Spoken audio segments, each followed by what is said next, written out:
Start of another week. Hope you're all doing well out there. Being safe, being smart, so we can all get this back going as quick as possible.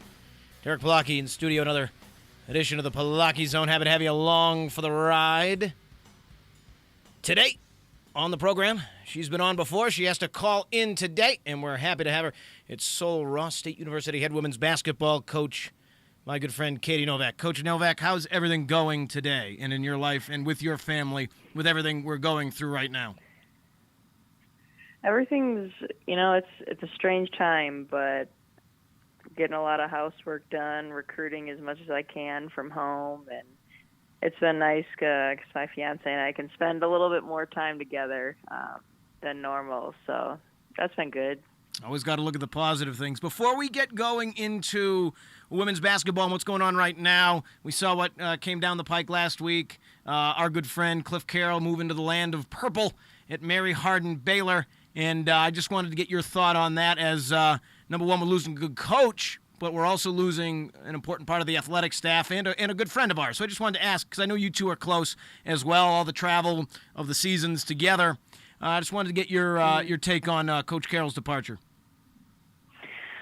I'm really happy for him. I know he's happy with it, and he's thought a lot about this decision, and it's the best move for him and his family, and I support that. And, selfishly, I'm definitely going to miss him. And, he's one of my closest friends here that over the last 3 years, and I definitely wish him the best and know I'll stay in touch and hope that Willie and Waylon, remember me when we go play over there. I think the kids will remember the important people in life. That's for sure. I mean, all the travel, all the food, all the laughs, all the yelling that he did, and at least you're still going to get to see him, twice a year. Mary Hardin Baylor, obviously in the conference, they'll come back and we'll go there. And I asked him just the dynamic of, and I didn't think about it at first, when Xavier Webb, his assistant and a former player of his, is going to go toe-to-toe with the big guy twice a year. That's going to be such an interesting dynamic. Yeah, I'm excited to see that. I think that's going to be, it's a pretty unique situation, but I think it'll be good. I'm sure they'll be joking and laughing and everything like that, and tip comes and things are going to change, but it'll certainly be strange for us, because they'll play after we play, and it'll be strange to watch that for sure. I told them it'll be interesting when we go there to practice at UMHB, and, he's there to greet me. The men will usually practice before we do, and that'll be kind of strange to see, but for sure. And I know as long as we get a season, if I'm still around working this, that's going to be I think there's going to be a promo in the works about, the protege going up against the master there. But let's get to women's basketball. Obviously, the season doesn't start until, October-ish, perhaps. So there's a decent chunk of time before that. I know we're talking about fall sports being up in the air, but basketball has a little longer of a leash until we get there. Obviously, things have changed a little bit for you. You're not gearing up for a season. You wouldn't have players here practicing anyway, and we're not talking about that happening for a little bit, unlike football when they come here for part of the summer. But that being said, what are the biggest differences that you've faced at what you'd normally be doing this time last year or this time in 2018? What differences are you finding in March, April, and soon-to-be May of 2020 that you didn't face in years prior?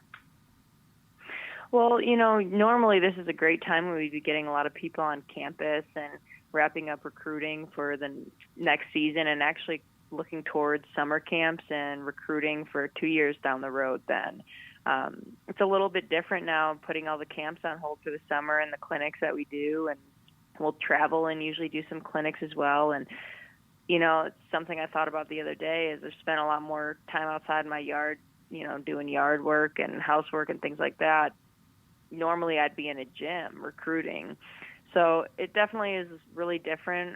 Coach Beatty and I were pretty proactive on recruiting this year. So luckily a lot of the people we've signed had already been to campus multiple times for most people. Or, we were able to see them in person. Now, that's not the case with every single person that we have coming in, but we're just doing our best to call and, talk to them on the phone as much as possible. And, I know necessarily all the kids nowadays don't really want to talk on the phone, but now it's something that they've had to do. Yep. So They're learning. They're making it work a little bit more. So when it comes to, you talked about the fact, because we talk about this off the air a lot about recruitment and, things that you need to do and get done. And it does hurt the fact that a lot of these kids that you want to bring in can't come see the campus. And that's par for the course with any university almost. Obviously, all of them aren't bringing people in for actual, foot on the ground visits. So when it comes to someone that you really want, that you want to bring in, that you weren't able to schedule a visit as of yet, what's your pitch? Well, Rachel, Coach Beatty, my assistant, has put together personalized women's basketball campus tour that we can send out. You have the general campus tour in mind, but it doesn't give them a personal feel of the team or who they'd be seeing or what the locker room looks like. And so we did that for them, and she did a great job putting that together. And that's been helpful, I think, for the recruits to get an idea and a sense of what it would look like, the campus, from a women's basketball player's eyes. And we've gotten on our returning players that they need to try to make these relationships soon. Even just in the recruiting process, we're trying to feel out these kids as well. So we usually try to, give them each other's numbers so they can start talking early. And then, I always love feedback from my returners on how do you think they'll fit in with us. And that's what we've just been doing a lot more of lately.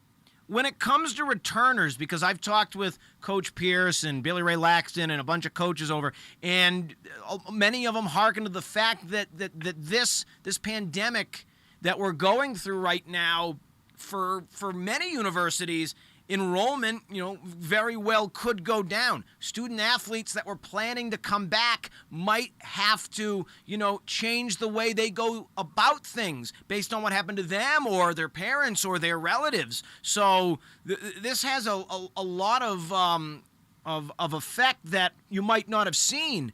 So when it comes to your returners, what are you telling them? We're Zooming them once a week to just stay on top of things and stay updated. We talk about their classes, and that's been good to keep connected like that. But, the interesting thing for us is that we just felt like, we started coming around the second half of the season, right, and our second half was so much better than the first half, and right, we really were making strides at the end and getting better at the end. And at the end, the way that I know I felt, the rest of my staff felt, and all the players felt, was that we felt very unfinished. Like, wow, if we could have just turned it on a little bit sooner, all that kind of thing. But I think it was a good feeling to have, in a sense of, we have all these young players now who are really hungry to come back. So I felt like, and I still feel like, they're very engaged and ready to come back and very focused on what we need to do. And, they update me with how they've been doing. A lot of them are working, staying on their grades, and a lot of them are doing workouts all the time at home, and still they seem really motivated. So that's been really positive for us as coaches to get that feedback from them. And I tell you what, Coach, the fact that I know I see your whiteboard in the office many a times, and you had a lot of goals. One was, make the conference tournament, among other stuff. Mm-hmm. But the fact that we did miss out on the tournament, but the fact that on the final day of the season, you were still mathematically there with a chance. And yes, you went up against Mary Hardin Baylor, was it? And the win didn't come. But I saw a team, and I saw something in their eyes where they felt, I don't want to say for the first time in a long time, but just based on how things have progressed, and they have, I saw something in their eyes where there was fight until the very end. And yes, you didn't make the tournament, but I'm sure that's still something incredibly positive as we go into 2020. That's definitely what I felt.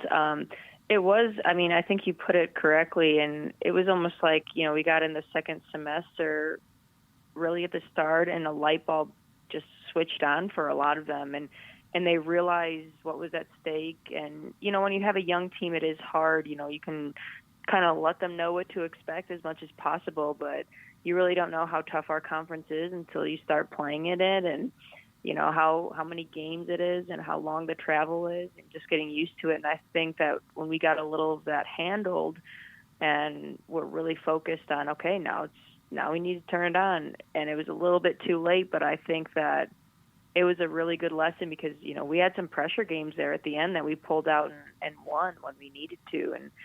And I think that showed them, like, look how close we are. And it's going to take us being ready at the beginning of the season. It can't happen halfway through.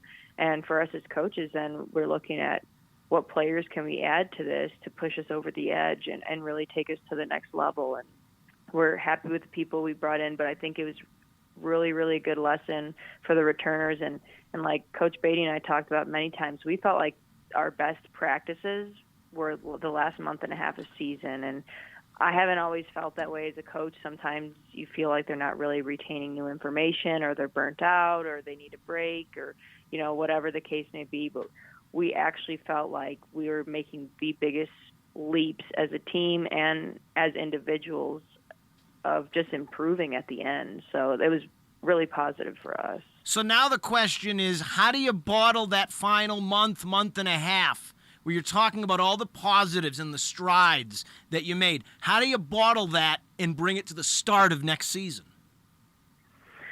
That's a great question. And I think part of it is recruiting people that are going to be competitive as well, recruiting a couple older players as well who have had experience, a couple of years of experience already and can help lead the younger players and set the tone. And I think that we signed quite a few good transfers that I'm really looking forward to. And a couple, our freshmen are really fierce competitors. And I think just bringing the level of competitiveness higher every year. I think in my 3 years here, it's definitely gotten to be where the preseason's tougher and it's more competitive, but it's got to be tougher within themselves, that they want to push each other and that they really, really want this. And I can say that after the season ended, after the last game, this was the most I felt like the whole team just could not wait to be back on the floor. And I can't say that it's always been the case. I've even been a part of great programs and watched excellent teams that when they play that final game where they lose in the, national tournament or something like that, that they're kind of like, oh, I was ready to hang it up. And I can actually say I felt like we were, as a group, just like wanting to get back to it on Monday, and it was a really strange feeling that we couldn't. So adding those new players to bring more competitiveness and knowing that my returning players will still be talking about last year, I think is a good reminder to start the season off a little bit better. It's not all softballs on the show. This is one I've been thinking of how to word, but I want to ask it. You started last year with an exorbitant, a big roster. And as the season went on, it kind of whittled down to who was left, and your chunk of returners there. And again, you said it. At the end, we were playing some of our best basketball and making our best strides. Sometimes less is more. However, obviously, you're going to bring in more players than you ended up with last year. So how do you, to word this frankly, how do you avoid starting with a lot and ending with a little again?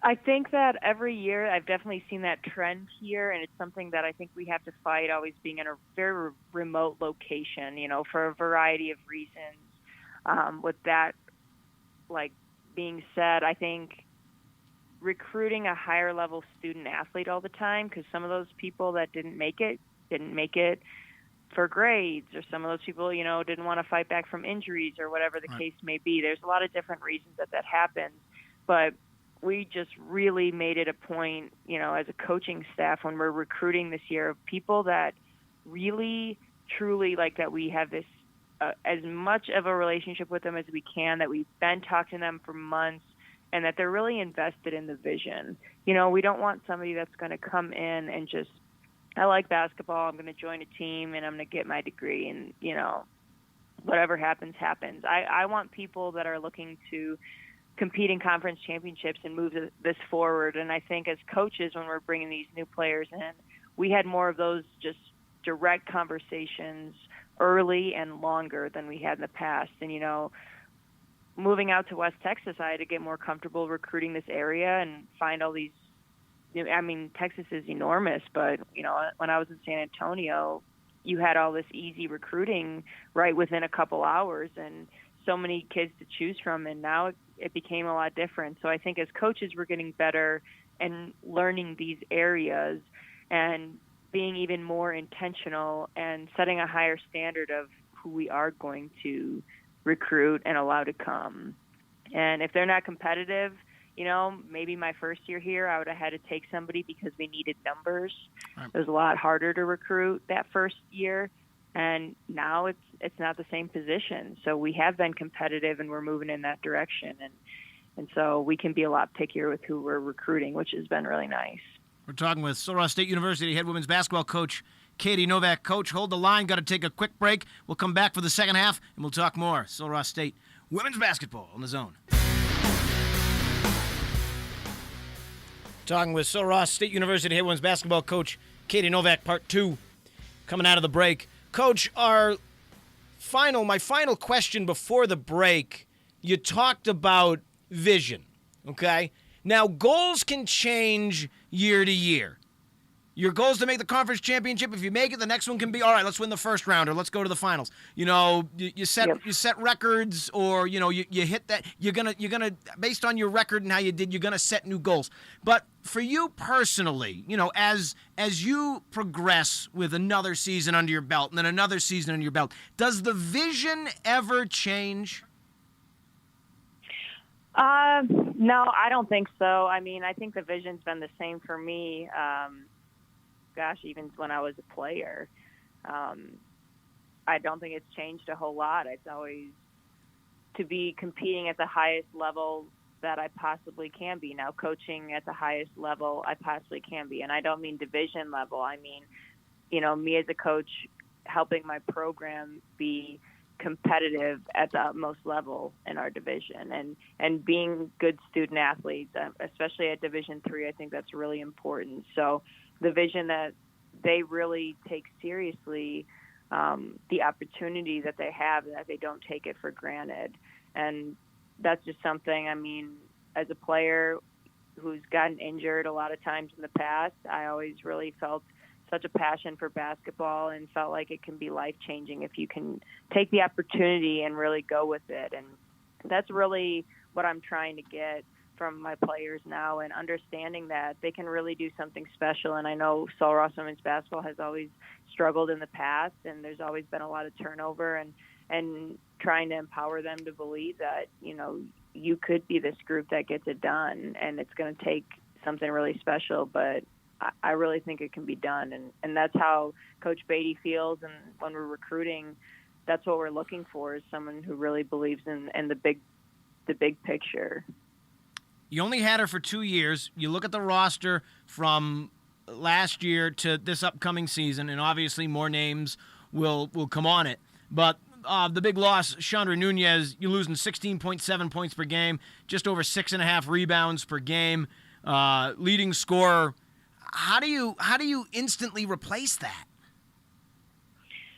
It's always a different structure. When she leaves, people are going to step up in different ways. Whether we added new players or not, the dynamic changes. She was a senior, older player on our team, and now we're going to have different senior players. And I'm not saying that they're actually seniors in the classroom, but with different kind of experience. And all of our freshmen will have a lot more experience than a typical freshman at another school, because most of them saw the floor for fairly significant, amounts of time. So I think that just the absence of someone changes. We saw that when Teresa Quintana got hurt during the year. Her absence definitely changed the whole structure of the team, and then you're asking people to step up and fill these different roles. And I think that's what we're going to do, with Chach being gone now. But we feel like we've recruited some pretty dynamic scorers, and more importantly, in my opinion, just competitive people who want to win and want to compete and want to improve every day. And so I think that, I feel pretty confident moving forward that people will step up when they need to. When you have a young team such as you do, when it comes to recruiting, when you only lose one senior, and the fact that for all intents and purposes, happened to be your best scorer, one of your best players. In the back of your mind, or maybe in the front, when you went into recruiting for next year, was there an extra added emphasis to get some transfers for instant productivity? Yeah, there definitely was. That was always our biggest goal, is to, you don't expect, I'm not saying it doesn't happen, but you don't expect a freshman to come in and jump into college and have it be a super easy transition. They're going to grow a lot over their 4 years and adjust to the pace of the game. And we wanted people that have seen success and have had a few years already at the college level, so they're used to the physicality, they're used to fast pace. They might be used to a lot more adversity too. In high school, especially when you're the best player on your team, unless you've had, a serious injury or things of that nature, you don't face as much adversity as you would. You get to college, you might have to sit the bench, you have a different role, you might be moved to a different position than you were used to. You're maybe not the star of the team anymore. You might get, not consistent playing time. So transfers usually have a little bit more of like, I've weathered that storm and I can get through it. And it's just the experience that freshmen can't possibly have yet. And it just takes them some time to get there. So that was a huge emphasis for us. We knew we wanted to bring in 3 or 4 impact transfers right away to help replace Josh. Now, when it comes to recruiting, and you said it yourself, you're a Chicagoite. I'm a New York, Massachusetts guy. We came from different areas to come down here and work and understand different things. So obviously recruiting was a whole different ballgame for you. So, and there's been a lot of El Paso players, because that's a good area. You see what Coach Cliff Carroll has done with El Paso. You see what you've done with El Paso. It's been great. But as recruiting's gone on, where else have you been looking? We definitely have tried to expand out to the Lubbock area a little bit more, and Amarillo has a ton of great basketball players. And it's just, frankly, it's a little bit farther for a lot of them. Sure. And I think just the absence of those players on our roster in the past have maybe made people hesitant. A lot of times, women's basketball players, they want to feel like, hey, I know someone, or I feel at home, or, Sure. She's right next to my area, especially if I'm going 6 to 8 hours away from home.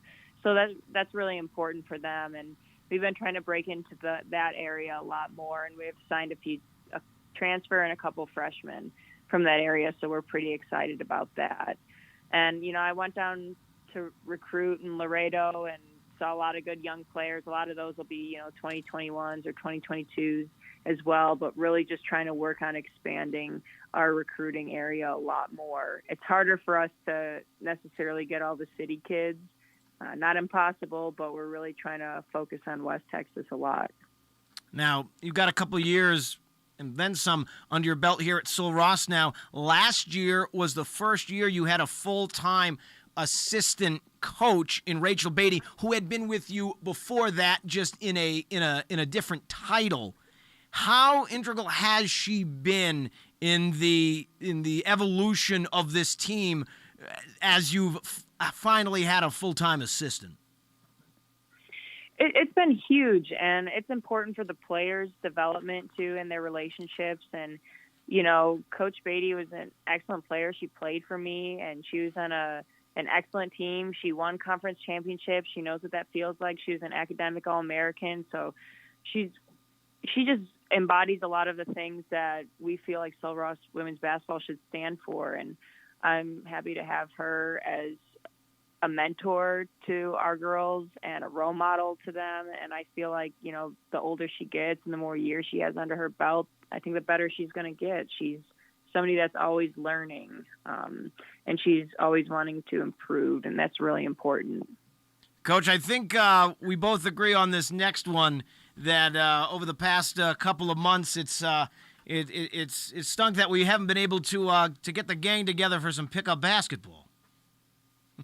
Yeah, I actually was just talking to Coach Webb about that the other day. We were like, we need to get back on the court and start playing. Yeah, we're ready to go. I've been, at one point, I might take Will out to the park and just have to beat him one-on-one. And he's not even very good. So I miss our basketball games, that's for sure. Yeah, I remember when Will played. He's right. He's probably up there at my level, if not a little better. But I've gotten better. But I'm no Novak or Beatty or Webb or Onfrey. We definitely miss the noon ball bonding times. Oh, it was great. It's the way it should be. My 3-point shot got a little better, and you definitely got a lot better. And I finally was allowed to practice with the team, but that was also when the numbers were down, and you would have took just about anybody. No, that's not true. We were still selective with that. The worst one was you might not have seen it, but oh boy, the worst one was at ETBU though. I couldn't breathe. Really? That I didn't know that was the worst one. That was the worst one for some reason. There was the humidity over there or something, and that low ceiling in their place. That was definitely a weird one, but a great time.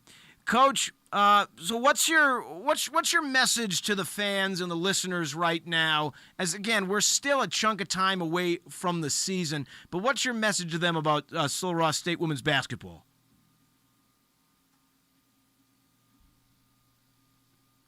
Did we lose Coach Novak?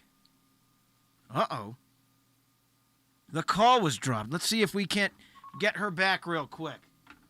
Well, we tried, but I think we lost her. We'll get that message question next time. We apologize for that, but we're coming to the end of the segment anyway, as there's about 42 seconds before it hits. So, Coach Novak, if you're listening out there, I'm sorry we couldn't get you a final word, but we'll do better next time to make sure that the call gets through the whole time. But I'm sure her message would be that this is going to be a fun, hardworking product on the court that should make all of you proud to come out and watch Sul Ross State University women's basketball. And I know I'm looking forward to another basketball season. And there is a video out on Facebook and Twitter, srlobos.com as well, to 2019-2020 Sul Ross State women's basketball highlight video.